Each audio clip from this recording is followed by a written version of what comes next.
Hello students of class 7th. Today in this video we will discuss chapter number 4th, the ashes that made trees bloom, and this is all about your notebook work. First of all, you have to make a picture related to this chapter yourself. In question number B, you have to write down hard words. First one, tidbits. It means a small but very tasty piece of food. खाने का कोई छोटा टुकड़ा लेकिन वो खाने में बहुत ही स्वादिष्ट हो. Second, whining. It means to complain about something in an annoying crying way. किसी चीज़ की कंप्लेन करना रोते हुए. Third, mourning. It means to feel and show great sadness specially because someone has died. अपने दुख को जाहिर करना या फील करना खास करके तब जब कोई मर गया हो या किसी की डेथ हो गई हो. Fourth, grave. It means the place where a dead body is buried. वैसी जगह जहाँ पर डेड बॉडीज़ को बरी किया, दफनाया जाता हो, कब्र जिसको हम कहते हैं. Fifth, sizzle. It means a tool with a sharp end that is used for cutting or shaping wood or a stone.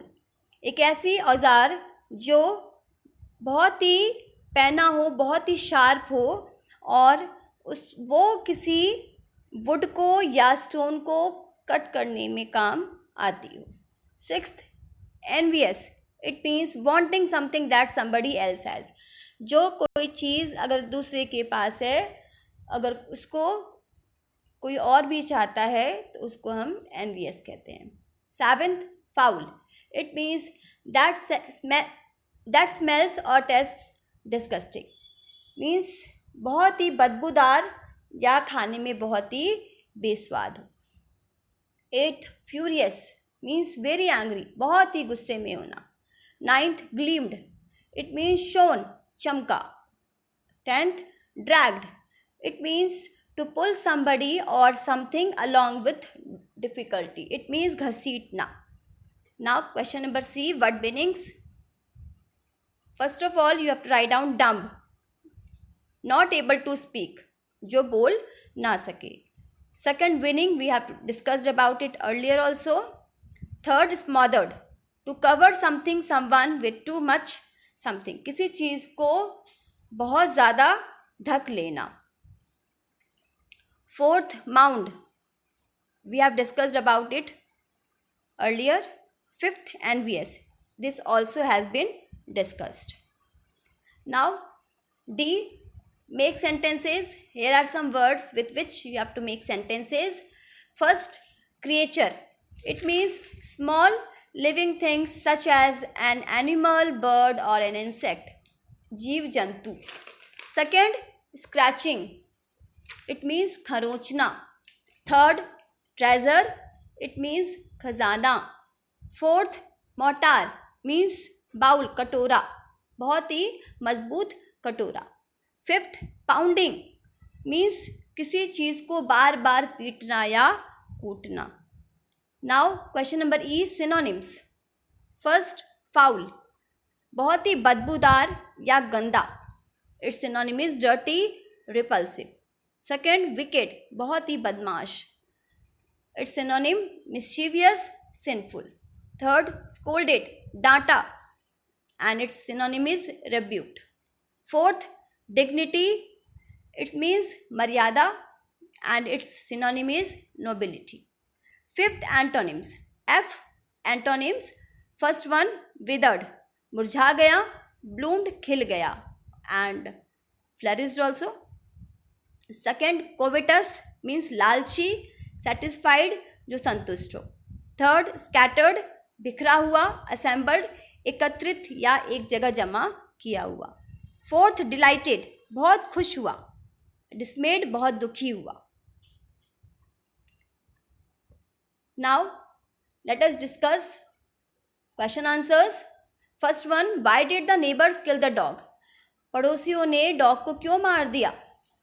Answer, the greedy neighbors heard about the good luck brought to the couple by the dog. Neighbours ने, जो लालची neighbours थे, उन्होंने सुना कि dog की वजह से जो बूढ़े कपल थे उनके लिए बहुत ही वो गुड लक बनकर आया था, उनके लिए वो बहुत ही फ़ायदा, बहुत ही प्रॉफिट लेकर आया था। दे गॉट जेलस, वो बहुत जेलस हो गए, वो बहुत ईर्ष्यालु हो गए। They quacks the dog into the garden, उन्होंने अपने गार्डन में आने के लिए उस कुत्ते को मनाया, उसको राज़ी किया।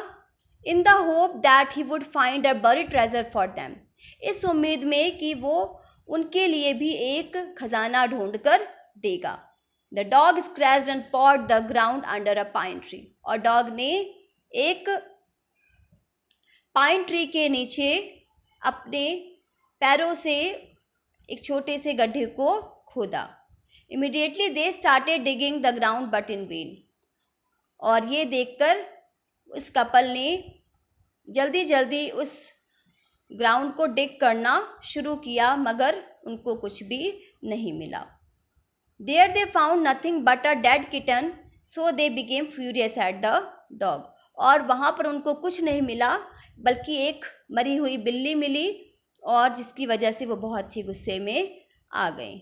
दे beat him to death and flung him into the hole, और उन्होंने उस कुत्ते को मार मार कर पीट पीट कर मार दिया और उसी गड्ढे में उसको दफना दी।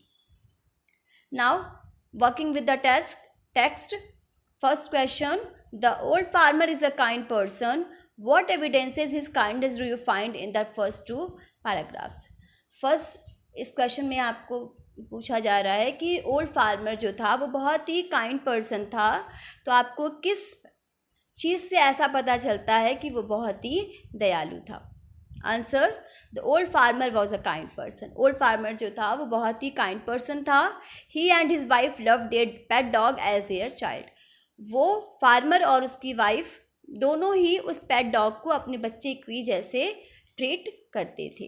दे fed him fish from their own chopsticks and all the boiled rice he wanted, और वे अपने चॉपस्टिक से उस डॉग को टिडबिट्स फिश खिलाते थे और बॉइल्ड राइस भी जितना वो चाहता था उसको खिलाते थे। He was patient and kind to everything that had life, और उसके फार्मर के पास जितना भी कुछ था उसमें ही वो संतुष्ट था और सबके लिए काइंडनेस भी शो करता था। And often turned up a sword on purpose to give food to the birds, और बर्ड्स को खाना खिलाने के लिए भी वो जितना एफर्ट हो सकता था वो लगाता था।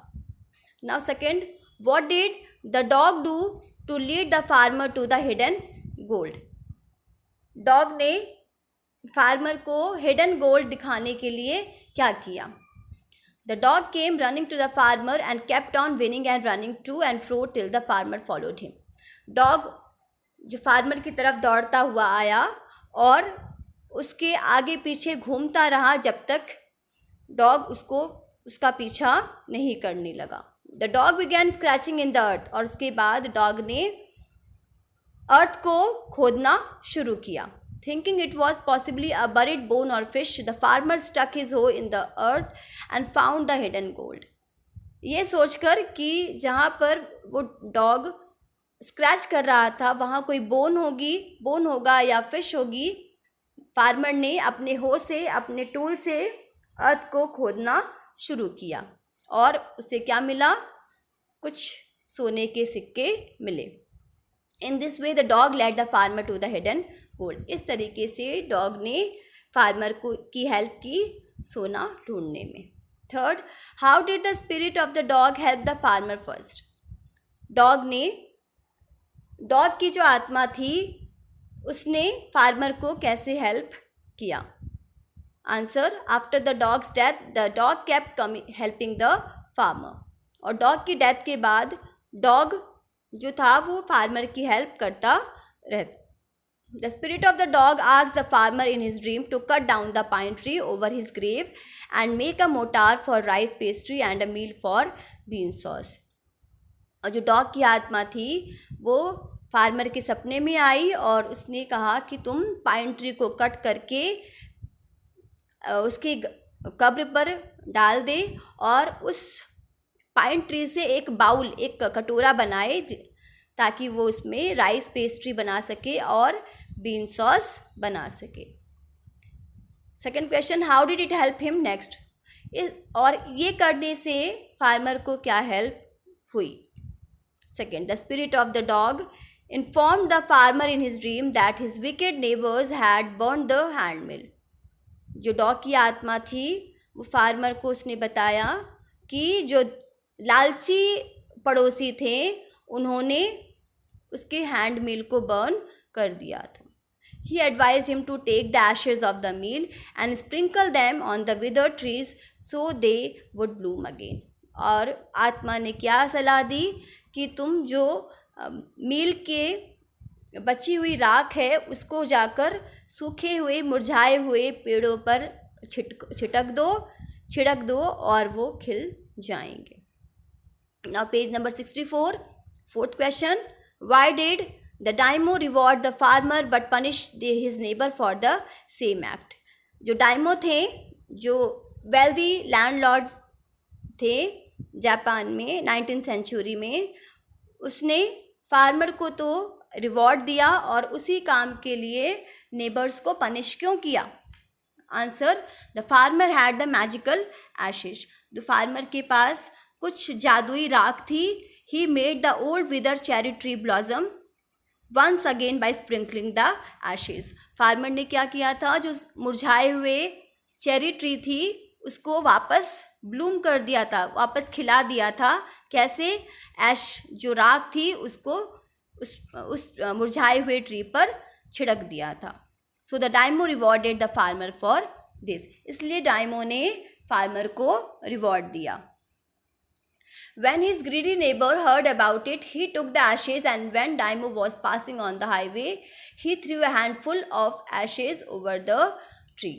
और जो लालची पड़ोसी थे उन्होंने जब इस बारे में सुना तो उन्होंने भी वहाँ से राख उठाई, और जब डायमो वहाँ से हाईवे से पास हो रहा था तब उन्होंने जाकर मुट्ठी भर जो राख थी उसको ट्री पर डाल दिया. The tree did not blossom, rather wind blew the fine dust in the noses and eyes of the Daimyo and his wife. और ट्री खिलने की जगह क्या हुआ, हवा चली और वो जो राख थी वो डायमो के आँख और नाक में, डायमो और उसकी वाइफ की आँख और नाक में जा गिरी. This is why his neighbour was punish for the same act. और इसी वजह से नेबर्स को पनिशमेंट दी गई थी. Thank you.